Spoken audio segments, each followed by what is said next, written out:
안녕하세요. 피규어 올리기 아인스입니다. 구독자분들이 위탁하신 제품의 리뷰를 해보는 리뷰를 부탁해 시간입니다. 오늘 진행해볼 리뷰는 조용덕님께서 보내주신 프레임 암즈걸 바제랄드입니다. 화면에 보이는 게 해당 제품의 모습이고요. 오늘도 본 리뷰 앞서서 먼저 평점 내려보도록 하겠습니다. 이 제품의 평점은 10점 만점에 10점 주도록 하겠습니다. 일단 프레임 암즈걸 시리즈 이 특유의 귀여움이 상당히 강조되어 있는 제품입니다. 다른 시리즈 이전 제품들에서 볼 수 없었던 특이하게도 스타킹을 신은 듯한 다리 조형이 상당히 인상적이고요. 외부 장갑들을 다 제거한 형태, 1대1은 대놓고 바니걸 형상을 노려서 나오는 등 여러가지로 좀 많은 노림수가 보이는 제품이라고 볼 수가 있겠고요. 그만큼 조형과 구성도 상당히 잘 나와 있습니다. 자, 그럼 외형부터 한번 살펴보도록 하죠. 자, 프레임 암즈걸 바제랄드입니다. 베이스라 그래야 될까요? 원본이라 할 수 있는 이 프레임 암즈 바제랄드의 이제 여성화 버전이라 그래야 될까? 프레임 암즈가 시리즈로 등장한 캐릭터인데, 가장 먼저 눈에 띄는 것은 이 머리 부분에 솟아나와 있는 두 개의 안테나 부분. 원본 기체인 프레임 암즈 바제랄드의 토끼귀처럼 생긴 머리 디자인을 그대로 가져오면서 전반적인 실루엣이나 형태가 이제 토끼 형상을 많이 염두에 두고 있는 모습으로 되어 있습니다. 나중에 보게 될 전체적인 의상 조형까지 생각해 봤을 때는 컨셉은 완전히 바니걸이 된 케이스라고 볼 수가 있을 것 같고요. 프레임 암즈걸 시리즈의 고유한 특징이라 할 수 있는 미소녀 캐릭터 플러스 메카닉적인 요소가 적절하게 잘 살려 있는 외형을 보여줍니다. 금발 헤어를 하고 있는 미소녀 조형의 얼굴 같은 경우에는 자, 가까이에서 살펴보면 이 양쪽 볼에 볼터치라고 하죠. 홍조 비슷한 이러한 표현까지 되어 있는 등 상당히 이제 미소녀의 이미지를 강하게 또 보여주고 있습니다. 몸통을 이루고 있는 이 슈트 부분은 흰색 계열의 슈트로 디자인이 되어 있고요. 이전 제품들의 프레임 암즈걸 제품들 소체와 비교했을 때는 전반적인 노출도는 상당히 줄었습니다. 살색이 드러나는 부위가 많이 줄어든 형태를 볼 수가 있겠고요. 특히나 이 세이즈 마케팅 부분이기도 했었던 이 속옷 라인 부분들, 팬티 라인이라든지 이런 것들을 완전히 배제했다고 볼 수도 없을까요? 아무튼 이러한 룩들이 좀 많이 줄어든 이러한 독특한 슈트 디자인 형태를 기본적으로 채택을 하고 있습니다. 그러면서 다리 부분에는 기존 프레임 암즈걸 시리즈에 없었던 이 스타킹을 신고 있는 듯한 이 검은색 계통의 이 다리 컬러링, 스타킹을 신은 듯한 조형을 이렇게 연출을 한 특이한 외형을 또 가지고 있고요. 추가적으로 장비하고 있는 이 메카 파츠 같은 경우에는 이 원본 기체와 마찬가지로 흰색과 하늘색 그리고 연보라색 이러한 고유 컬러들을 조합을 해서 이 원본 기체의 컬러링을 잘 충실히 따라한 형태를 또 보여주고 있습니다. 소체 자체는 기존에 나왔었던 프레임 암즈걸 시리즈와 크게 볼륨감에서 차이는 없는 편이지만 이 추가된 장갑의 볼륨이 상대적으로 좀 큰 형태를 취하고 있어서 제품의 전반적인 볼륨감은 생각외로 큰 형태를 취하고 있네요. 자, 다음으로 이 제품에 부속되어 있는 무장들 보도록 하겠습니다. 지금 양손에 들고 있는 이 라이플부터 한번 살펴보도록 하죠. 반대쪽은 손째로 지금 빠져버렸고, 자, 손에 지금 양손에 쥐고 있던 무장, 이름이 세그먼트 라이플이라고 쓰여져 있네요. 라이플 일반적인 형태로 되어 있습니다. 간단한 조립으로 만들 수 있는 형태고요. 지금 눈썰미가 좋으신 분들이라면 지금 양쪽 사이드에 바인더 형태로 매달려 있는 이 또 다른 라이플의 형태를 보실 수가 있겠지만, 좌우 이 스러스터 아머에 추가적으로 장비가 되어 있어서 이 라이플 같은 경우에는 총 개수는 4개가 수납이 되어 있습니다. 위쪽을 상단 보시면 이제 이 스러스터 아머에 고정할 수 있는 홈이 이렇게 파여 있는 것도 확인할 수가 있겠고요. 지금 두 자루는 따로 빼서 사용을 하고 있는 형태고, 두 자루는 지금 고정이 되어 있는 형태인데, 전부 다 이제 수납을 할 수가 있습니다. 이 스러스터 아머 뒤쪽을 돌려보시면 조인트가 존재를 하기 때문에 아예 그냥 다 장착을 하는 형태로도 충분히 활용할 수 있다는 점 참고하시면 될 것 같고요. 이렇게 손에 들고 있는 무장 외에도 서브암에 또 추가적인 무장들이 구성이 되어 있습니다. 자, 왼쪽 부분에는 왼쪽 서브암에는 이 블레이드, 서브암 블레이드라 그래서 특이하게 약간의 집게 형상 비슷하게 가동이 가능한 서브암 블레이드가 부착이 되어 있고요. 반대쪽으로 돌려보면은 이쪽은 이제 라이플 형상이 또 장비가 되어 있는 거 확인을 할 수가 있습니다. 이쪽은 이제 손에 쥐어서 사용한다기보다는 자체 서브암 측에서 이제 가동해서 사용하는 무장이라고 볼 수가 있을 것 같고요.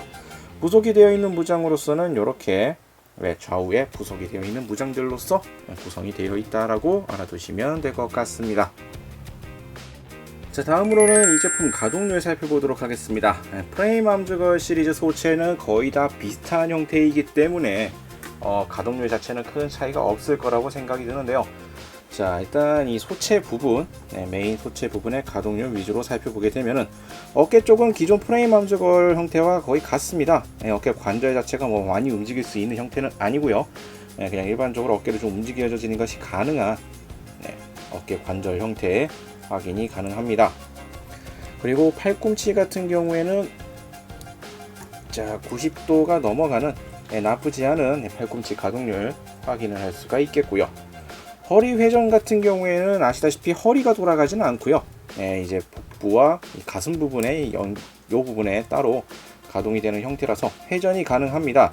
다만 이제 연결 조인트 부분이 회전을 심하게 돌릴 경우에 이게 붕 뜨면서 빠져버릴 수 있기 때문에 과도하게 많이 움직이는 건 좀 어려울 것 같고요. 약간씩 회전이 가능한 정도라고 알아두시는 게 좋을 것 같고요. 일단 고관절 부분 자체가 이 앞쪽으로 또 가동이 됩니다. 자, 이렇게 뒤쪽에서 이게 앞쪽으로 고관절 부분만 또 따로 가동이 되는 기믹을 가지고 있고요. 이와 별개로 이제 고관절 다리가 이제 벌어지는 각도 자체는 생각보다 크지가 않습니다. 이 허벅지 라인 부분이 안쪽에서 이제 걸리는 형태가 되기 때문에 다리를 완전히 벌린다거나 이러한 형태로 큰 폭으로 움직이는 형태는 불가능한 구조라고 알아두시면 될 것 같고요. 무릎 같은 경우에는 이거는 아머를 제거한 형태도 거의 비슷합니다. 그래도 상당히 잘 움직여지는 무릎 가동률 확인이 가능하고요. 발목 같은 경우에는 가동폭이 볼 조인트로 되어 있어서 크지는 않습니다. 살짝 굽혀지는 수준의 가동률이라고 보시면 될 것 같고요. 앞뒤 가동 역시 볼관절이기 때문에 가동폭 자체가 크진 않지만 무난하게 여러 가지 방향으로 움직일 수가 있는 형태라는 점 참고하시면 되겠습니다. 자, 다음으로 기믹과 부속 파츠 살펴보도록 하겠습니다. 먼저 옵션 부속들로서 살펴보면은 다른 프레임 암제거 시리즈와 마찬가지로 여러가지 무장과 액션을 위한 교체용 손 파츠가 따로 부속이 되어 있습니다. 보니까 삿대질하는 손, 손가락으로 가리키는 삿대질하는 손 형태의 부속이 있고요. 무장용 손, 주먹쥔 손, 편손 이렇게 다양한 손 파츠들이 부속이 되어 있습니다. 자, 그리고 이것 외에도 몇 가지 파츠들이 더 부속이 되어 있는데요. 지금처럼 이 토끼기처럼 솟아있는 형태 외에도 누워있는 형태라 그래야 될까요? 딱 머리에 눕혀져 있는 형태를 만들 수 있는 파츠도 같이 부속이 되어 있습니다. 매뉴얼상의 조립 시 선택 조립처럼 선택할 수 있는 구조이기 때문에 필요시에는 이제 분해해서 다시 사용을 할 수가 있을 것 같습니다만, 개인적으로 바젤라이드의 헤드라면 이렇게 토끼기 형태로 세워주는 것이 훨씬 더 좋지 않을까라는 생각이 살짝 들고요. 그리고 여기에 이제 교체형 얼굴 파츠들도 부속들이 되어 있습니다. 자, 기본형으로서 상당히 좀 무표정해 보이는 이러한 얼굴 파츠 외에도 교체식으로서 이제 시선 방향을 바꾼다든지 기압을 찌르는 얼굴 표정이라든지 다양한 이러한 얼굴 표정 파츠들이 부속이 되어 있고요. 그리고 공통사항이죠. 아예 얼굴이 인쇄되어 있지 않은 얼굴 파츠도 부속이 되어 있습니다. 이러한 파츠를 사용을 하실 때는 이제 부속이 되어 있는 데칼, 특이하게도 눈 색깔이 다른 버전도 같이 들어가 있기 때문에 본인 취향에 맞춰서 골라서 사용을 해주셔도 될 것 같고요. 자, 그리고 이제 다른 프레임 암제거 시리즈랑 마찬가지로 이 메카닉적인 요소들을 이제 배제한 소체, 소녀 형태로 만들어줄 수 있는 기믹도 똑같이 구현이 되어 있습니다. 바젤라이드 같은 경우에는 아까 봤었던 이 등짐이라 그래야 될까요? 추가 아머를 그대로 제거를 하시고 이 다리 부분을 이제 교체를 시켜주시면 됩니다. 이 스타킹을 신고 있는 듯한 이 특이한 다리 컬러링 조형을 가지고 있었죠. 마찬가지로 기본적인 다리를 장착해 줬을 경우에 이제 그것이 훨씬 더 부각된 다리 형상으로 만들어 줄 수가 있고요. 또 그 와중에 신발은 또 하이힐을 신고 있는 형상이라서 상당히 여성스러운 부분을 강조하고 있다고 생각이 듭니다. 그리고 이 아머를 쥐고 있을 때에는 볼 수가 없는 추가 교체용 파츠로서 이 바젤라이드의 바니걸 기믹을 완성시키는 이 토끼 꼬리, 작고 앙증맞은 이 토끼 꼬리 파츠도 부속이 되어 있으니까 이러한 점도 참고하시면 되겠습니다. 전반적인 의상 스타일이라든지 머리 조형, 이거 모든 것이 딱 아무리 봐도 바니걸을 노린 거로밖에 생각이 되지 않는 조형을 보여주고 있고요. 그거 외에도 뭐 기본적으로 상당히 캐릭터 조형은 이쁘게 잘 나왔기 때문에 상당히 인기를 끌지 않을까 생각이 드는 부분이기도 합니다. 자, 그리고 소체 외에도 자, 기본적인 이제 베이스, 지금은 이 유닛을 사용하는 베이스 형태로서 사용하고 있는데요. 베이스 자체는 기존 프레임 암즈걸 시리즈에서 부속되어 있던 베이스와 동일합니다. 조인트 부분이 이제 좀 차이가 있는데요. 이처럼 대형 유닛을 장착하고 있을 경우에 사용해야 되는 이 조인트가 따로 있고, 이 유닛을 제거한 프레임 암즈걸 바젤라이드 소체 부분을 이용하실 때에는 다른 조인트 파츠 부분을 교체를 해서 또 사용을 해주셔야 된다는 점 참고하시면 되겠습니다. 각도 조절이나 이런 것들이 뭐 썩 편한 형태는 아니지만 자체적으로 이런 것들을 사용할 수 있는 베이스도 부속이 되어 있기 때문에 이러한 점 또한 참고를 하시는 게 좋을 것 같네요. 자, 다음으로 제품에 대한 정보를 보도록 하겠습니다. 발매는 2016년 9월 6일, 가격은 6,300엔입니다. 시선이 다른 더석 종류의 얼굴 파츠가 부속이 되어 있다고 하고요. 고관절 슬라이드 이동을 병용하는 것으로 광범위한 가동을 실현했다고 합니다. 자, 이렇게 해서 오늘은 고토부키아에서 발매가 된 프레임 암즈걸 바젤라이드 살펴봤습니다. 캐릭터 조형이라든지 전반적으로 상당히 귀엽게 잘 나와 있습니다. 바니걸이라는 아주 특이한 좀 매니악한 요소를 좀 많이 강조한 제품이라고 생각이 들고요.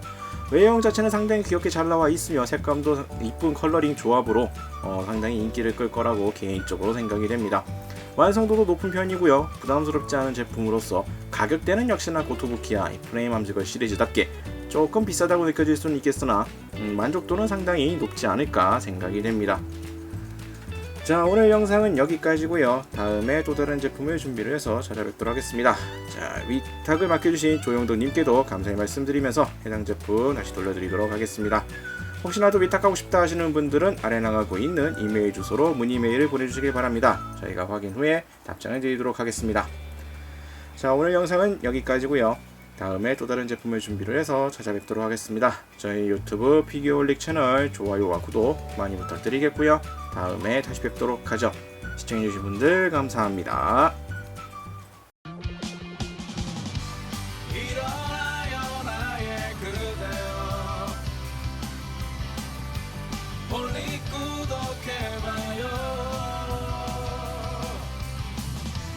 누구보다 더 잘하고 있잖아.